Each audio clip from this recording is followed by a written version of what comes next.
প্ৰমোদ বড়ো যে শান্তিৰ কথা কৈ আছে, শান্তি হ'ল আমাৰ বিটিচি অঞ্চলত শান্তি হ'ল, কিন্তু যদি শান্তি আছে তেতিয়াহ'লে কেনেকৈ আৰু দুটা আগতো NLF জন্ম হৈছিল, আকৌ এতিয়া আৰু BLA বড়ো লিবাৰেশ্যন আৰ্মি বুলি জন্ম হৈছে, এইটোতো কেনেকৈ শান্তি আছে বুলি প্ৰমোদ বড়োৱে ক'ব পাৰে। আজি প্ৰমোদ বড়োৱে NDFB সকলৰ কেছৰ কথা, জেলত থকা বা বিভিন্ন জাতি জনগোষ্ঠীৰ যিবিলাক সমস্যা, সেইটো খেল কৰা নাই, পাত্তা দিয়া নাই, কোনো জাতিক পাত্তা দিয়া নাই। সেইকাৰণে এইবিলাক অশান্তি বিটিচিত হৈছে। তেখেতৰ সময়ত আপুনি চাওক 2003 চনৰ পৰা 2020 চনলৈকে কিমান সংগঠিত হ'ল, জাতিগত সংঘৰ্ষ হ'ল, কিমান ঘৰ জৰাজৰি, মানুহ মৰামৰি হ'ল, আৰু উগ্ৰপন্থী লাগে নেকি?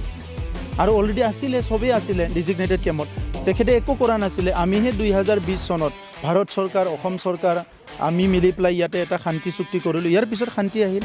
যোৱা 2 বছৰত আপোনালোকে দেখা নাই, শান্তিটোতো দেখা পাইছে না।